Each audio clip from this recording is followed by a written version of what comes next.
Hi everybody, it's Stacy in Japan and it's video number 2 for the day. Wow, what a way to start 2019. Yeah.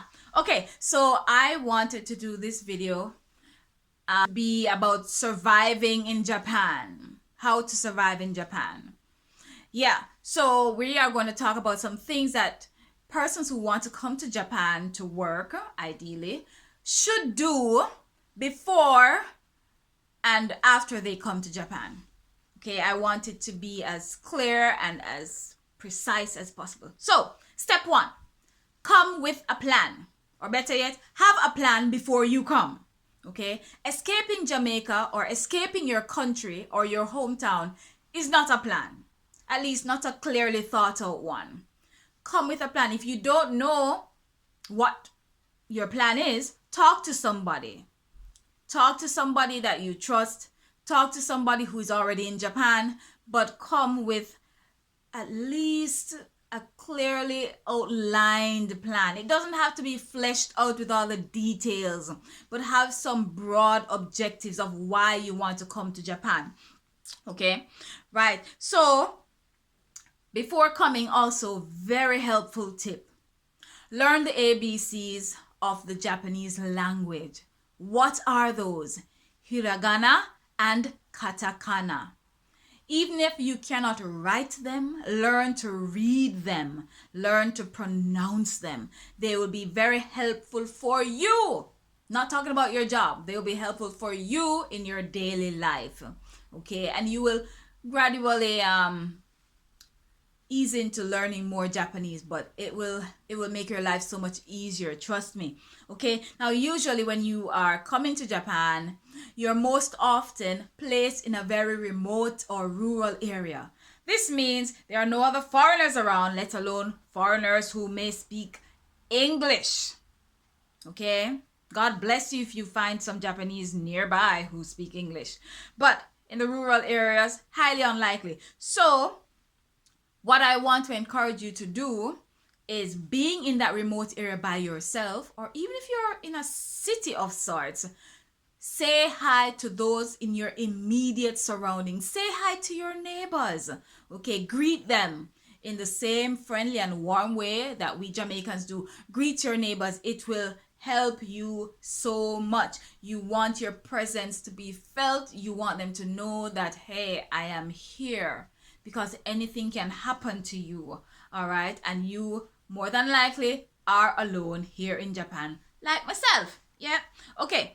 So another way to let your presence be felt is to find out what your local ward, or that's your town hall, or your community center has available. Find out what activities they have. Even if there is no English, just let your presence be felt. I've been to places where, they don't speak English, but just the fact that I'm there, after a while, there's some effort made to include me and to have some things done up in English, and that makes your life so much easier here in Japan. Okay, now what you also need to do is to find a community of people. Find one or create one of a small group of sorts that you can network with, that you can collaborate with, that you can talk to about things. And this is something that you'll have to build up over time, because I found that, hey, you come here, not every black person wants to link up with another black person. Not every Jamaican wants to link up with another Jamaican. People are just people. They don't change. Even in a foreign country, people are still people. You still have to find similar grounds for communication, personalities, interests, and so on. And on that note of interest, identify what interests you do have. Okay, you're here in Japan now. What things do you like to do? What things would you like to try? And include this in your plan. It will help you, because there will be times where you feel so out of sorts. But if you have some kind of interest that you can, jump on, that would help you. All right, stick to your plan, stick to your plan. And that's why you must come here with a plan, that you can stick to that plan. Even if you divert a little bit, you'll know you have something to come back to. Okay, and learn who you are. When you come here, do not compare yourself with those who are here already, who have been here a long time, or those who are back home who you have left. Do not compare yourself to your friends or your family about where they are in their lives, okay? And that's why this plan is so important. What are your goals and your objectives for yourself? Okay, very important.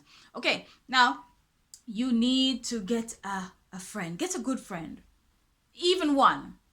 And hopefully that good friend speaks Japanese. So if you can get a good Japanese friend, that will help you so much, especially if you don't speak Japanese or are not fluent enough, okay? Helpful for doctor's visits, shopping, and so on. Very, very helpful, okay? Don't be afraid. Don't be afraid to say hi. Japanese people are usually very shy.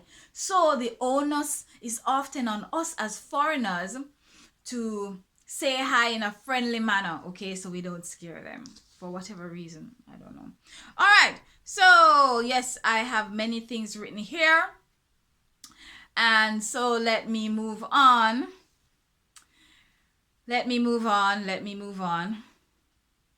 Interesting.